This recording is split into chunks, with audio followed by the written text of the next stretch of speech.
Morning. Yesterday we assembled here and I went through what I would summarize as 6 simple truths about the shutdown. I started with the background, a review of how we got to where we are, and then talked with you about the Democrats' counter-proposal and some of the absurd things that they've been demanding to reopen the government. And then I gave you an update on the current status. We did some questions.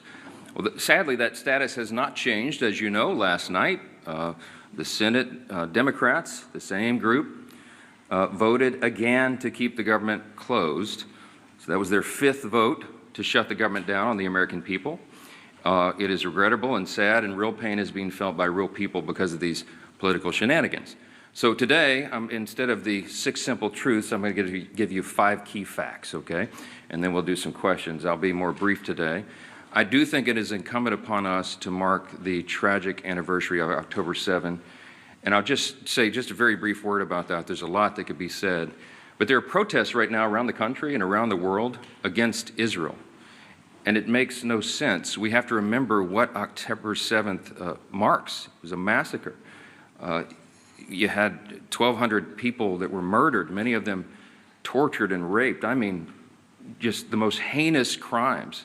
Bloodthirsty Hamas terrorists went into villages of Jewish people in Israel and murdered babies and put them in ovens. It's unspeakable, and I won't go into the gross detail of what happened, but it was just terribly, terribly tragic. And then, of course, they kidnapped 250 people. It was the darkest day for the Jewish people since the Holocaust. And these are objective facts, and right now there are people protesting against Israel for fighting a war to defend their people and their homeland. And I would just say this very brief. I was on a radio interview this morning at WABC in New York. One of my friends there is Sid Rosenberg, and he is the host of that program, and he is himself Jewish. And we were talking about this, and we were talking about the good versus evil thing, and he said a lot of Jewish people today are dejected because they see these protests around the globe and against the wrong side. And I just said to Sid, and I'll read it to you, I brought my Bible in here this morning. Let me just I said, Sid, I'm always comforted by this passage in the Psalms, the Old Testament, the Christian Old Testament, but this is the Psalm of the Jewish people, the Psalm of David, Psalm 37. And it says, commit your way to the Lord, trust in him, and he will do this. I'll read it to you. Trust in the Lord and do good, dwell in the land and enjoy safe pasture. Delight yourself in the Lord, and he will give you the desires of your heart. Commit your way to the Lord, trust in him, and he will do this. He will make your righteousness shine like the dawn, the justice of your cause like the noonday sun. It says, be still before the Lord and wait patiently for him. Do not fret when men succeed in their ways, when they carry out their wicked schemes. I told my friend Sid on the radio, and he was comforted by it, and I think others will be as well. We're all comforted by this. I know that the God of Abraham, Isaac, and Jacob is fully in control. We'll let that rest there. Let me talk about the shutdown here real quick, and I promised you just 5 fast facts, 5 key facts, okay? I'm going to start with Leader Schumer's record because he is leading the opposition, and he is the one telling the Democrats to keep the government shut down. Chuck Schumer has been in Congress for 44 years. He was first elected to the House in 1981. Just for reference, I was 9 years old. I was in the 3rd grade when Chuck Schumer came here to Congress. Throughout his entire career, he has been very, very consistent about the necessity of keeping the government open until just now. In fact, I want to read to you an excerpt from 7 months ago, his floor speech on March 13th, 2025. This is Senator Chuck Schumer in March of this year. Quote, on the Senate floor, while the CR bill is very bad, the potential for a shutdown has consequences for America that are much, much worse. I believe it is my job to make the best choice for the country to minimize the harms of the American people. Therefore, I will vote to keep the government open and not shut it down, unquote. Now, what was Chuck Schumer talking about? The exact same bill that is on the floor today. That's what he himself said. And he did vote to keep the government open. And then, during an interview with Jake Tapper on CNN following that vote, on March 14th of this year, he said, quote, I'm proud I did it. I know I did the right thing, unquote. That is Chuck Schumer himself. Today's the exact same scenario. It is the exact same vote. It is the exact same spending levels. And he has no reason whatsoever to do anything different, except for the politics.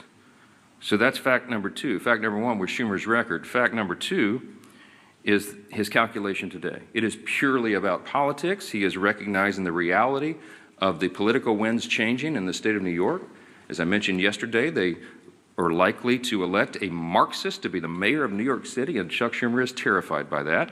He's been in Congress a long time, and he is not the flavor of the day. He's not far enough left for the Marxist, and he knows he's going to get a challenge from his left flank. So he has to show a fight against President Trump, no matter how ridiculous it is, no matter how distracting it may be to the actual issues of the day. He's got to do that. Democrats have been in the political wilderness since last year's election. I got a couple of numbers for you here. Just over a week ago, Quinnipiac released the latest poll, the lowest favorability rating for the Democrat Party ever recorded. They're at about 30%. 30% favorability. Democrats have hit historic lows in poll after poll since the beginning of this year. Wall Street Journal poll, CNBC poll, the Pew survey, et cetera, et cetera. You've all seen it. Many of you have reported on it, and that is a fact that is inescapable.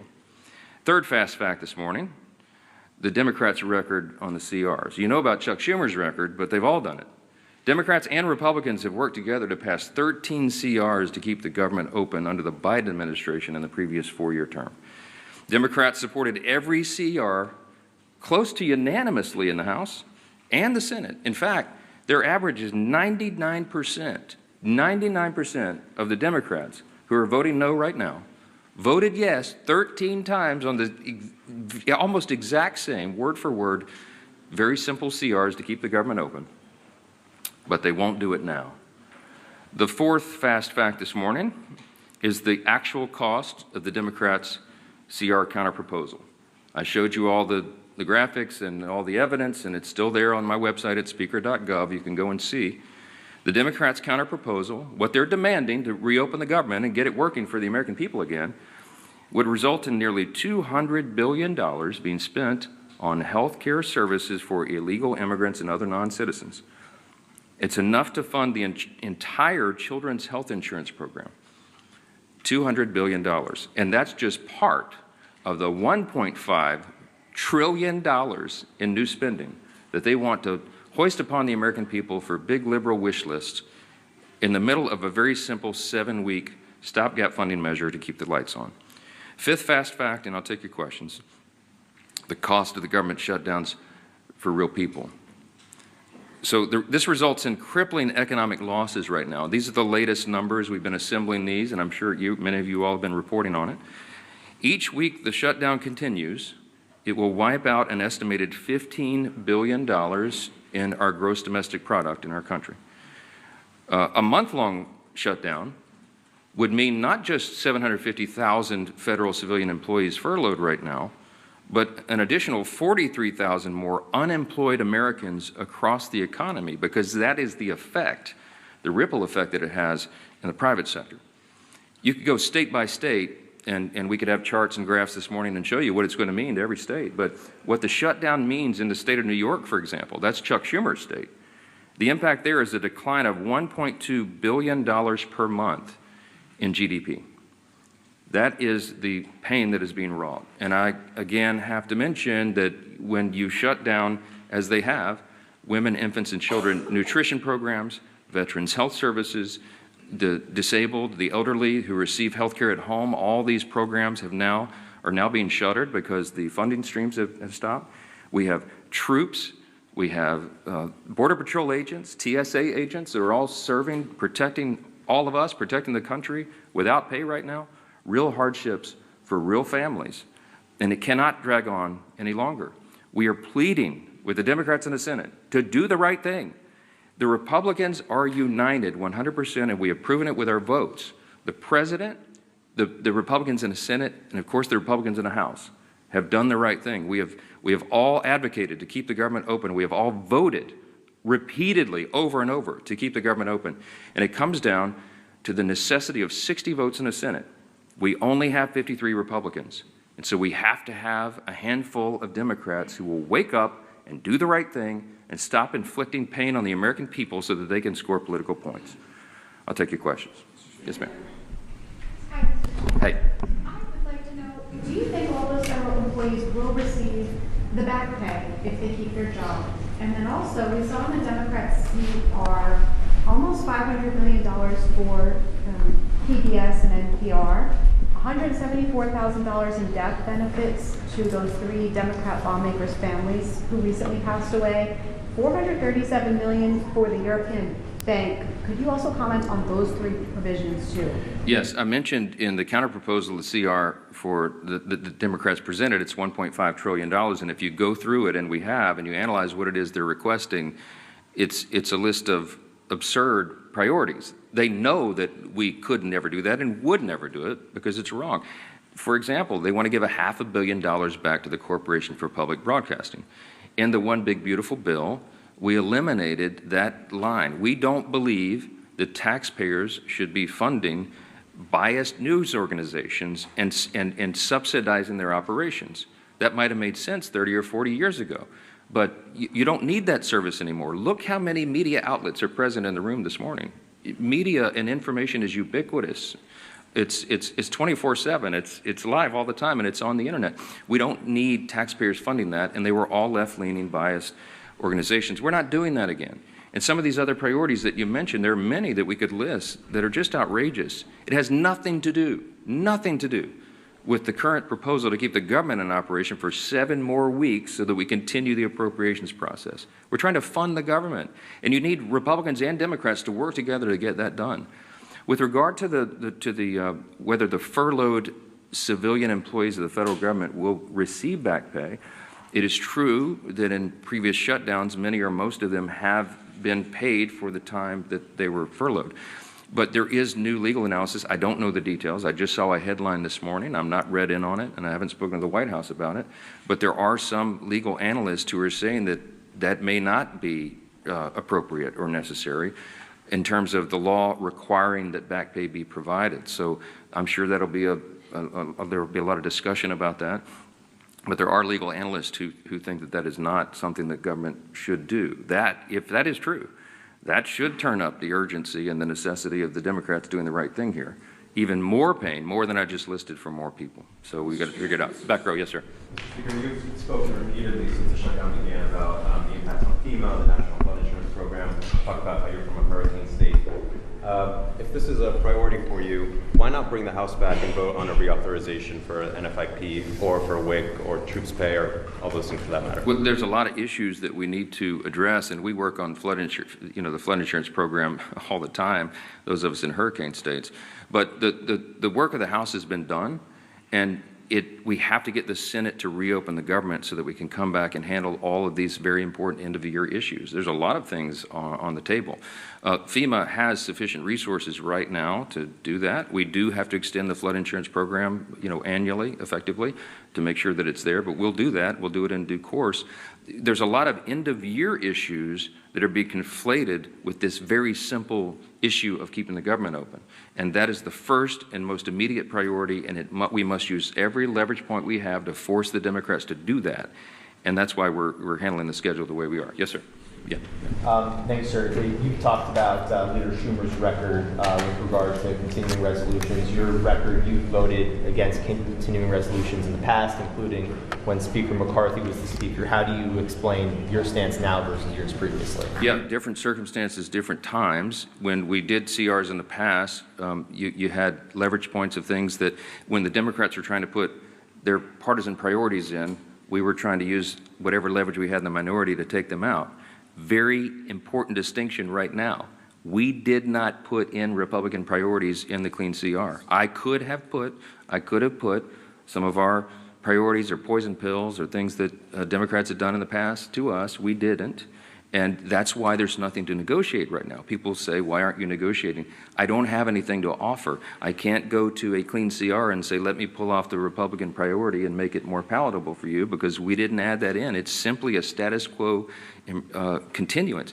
One of the things we objected to back then was these were Biden-level policies and spending. I still object to that. But what I'm trying to do is keep the government open so that we can readjust those things. And as I gave you the long background yesterday, the summary of how we got to where we are, the appropriations process is working again. And we're going to be able to reprioritize federal spending, but we have to allow the time for that to continue, and we need 7 more weeks. But every day that they keep the government open, it gives us less time to finish the job. McCarthy was the speaker and you guys had the majority in 2023. Yeah, well, we had divided government as well, right? The Democrats were, Chuck Schumer was over here negotiating in the Senate, and that's what's so ironic about it. When we were in the Oval Office, Chuck Schumer looked the president in the eyes and said, I've always been very fair. I've always allowed the Republicans their priorities. And I just looked at him like, oh, what? I'm sitting right here. I was the guy you were negotiating with. I called him at the 11th hour, I remember very vividly, and asked him not to put in a terrible poison pill that was a big Democrat priority that is outrageous to the conservatives. And he said, yeah, I'm sorry, Speaker, can't help you, and literally hung up on me, you know. So now he wants me to be a fair broker. I have been. I gave him much more grace than he ever deserved. Yes, sir. Jake, sorry. As a matter of principle on the back pay, I mean, understanding that there are people who have opinions about everything and analysis about everything, do you believe as a matter of principle that furloughed workers should receive back pay? Yeah, I hope that the furloughed workers receive back pay, of course. We have some extraordinary Americans who serve the federal government. They serve valiantly, and they work hard, and they serve in these various agencies doing really important work. I can tell you the president believes that as well. He and I have talked about this personally. He doesn't want people to go without pay, and that's why he pleaded with Chuck Schumer to do the right thing and vote to keep the government open. We don't want this to happen. The key point, the important point to remember here is this can stop right now. They'll get another opportunity to change course and open the government. And then we'll have all these policy debates, as we always do. This, again, is a deliberative body. We've got 535 individuals serving here between the Senate and the House. We've got to have the time to do all the deliberation, but you got to have the lights on to do it, and that's the whole point. Yes, sir. Some of your own members have expressed concern about the expiration of the ESA tax credits. Marjorie Taylor Greene has been the latest one. There are concerns that when they expire, premiums for millions of Americans would skyrocket. Why not begin negotiations on that issue right now? Because the government is closed, and as I've mentioned, that's a December 31 issue. There are lots of conversations and deliberations and discussions right now, even bipartisan amongst members, about necessary changes that would have to be made, pretty dramatic changes, to even have that considered on the floor. But look, I'm not going to forecast the outcome of that. The whole point is you keep the government open, and then we have those discussions. We were always planning to have those discussions in the month of October. That's how the process works. And this is a very complicated issue. It's not a simple one. And you have, as I mentioned, there's probably 400 different ideas on the table of how to modify, change, or improve that if it is indeed going to be extended. And there's lots of concern all the way around. But there's no way that if four of us can go in a room and just snap our fingers and say, oh, here's the solution, let's get it done. We haven't had time to do that. And so we will. But we have to get the lights back on and get everybody here working again in their committees, through their processes, and on the floor in order to have fruitful conversations about that. So we hope that we'll do it. Yes, sir. Congresswoman Greene specifically said that Republicans do not have a plan to deal with health care. Congresswoman Greene does not serve on the committees of jurisdiction that deal with those specialized issues, and she's probably not read in on some of that because they've still been sort of in their silos of the people who specialize in those issues. When we get the conference back and when everybody's back together, we'll go through a lot of that. I mean, I've spoken personally to a number of members in the last 3 days, Republicans, from the most conservative member to the more moderate member, with their various ideas on that. There's a lot of work that's been done on that. It's implied as if this has been some sort of ignored issue. It's not that at all. Okay, but everybody's entitled to their opinion. I mean, not everyone knows everything. Congress is a very complex organization, operation, institution with lots of things going on in lots of different areas of committees of jurisdiction. And no one member has read in on everything that happens because that would be an impossible amount of information. Yeah, let me go front row. Yes, sir. President Trump yesterday expressed a willingness to work with Democrats on the health care issue. You say that's not going to happen so long as the government is shut down. Does that change your calculus that the president says that he wants to see some kind of a negotiation or discussion on this, even if the government is shut down? Yeah, I don't know if you saw his truth after that was reported, but he made very clear that, yes, he's happy to sit down and talk with Democrats about health care or anything as soon as they reopen the government. And we are 100% consistent and united on that. I spoke to the president at length yesterday about that very thing, And yes, he wants to solve problems. The president is a deal maker. He likes to figure these things out and works towards solutions, and that's why he's a bold, strong leader that America needs right now. I'm excited to work with him on that. I have the exact same opinion and position. But again, none of this can happen until the Democrats stop inflicting pain on the American people and turn the lights back on in Congress and get everybody back to work. I certainly pray and hope that they will do that and they don't drag this on for political purposes. Thank you all so much. Mr. Speaker, when will you swear in Ms. Grijalva? Thank you very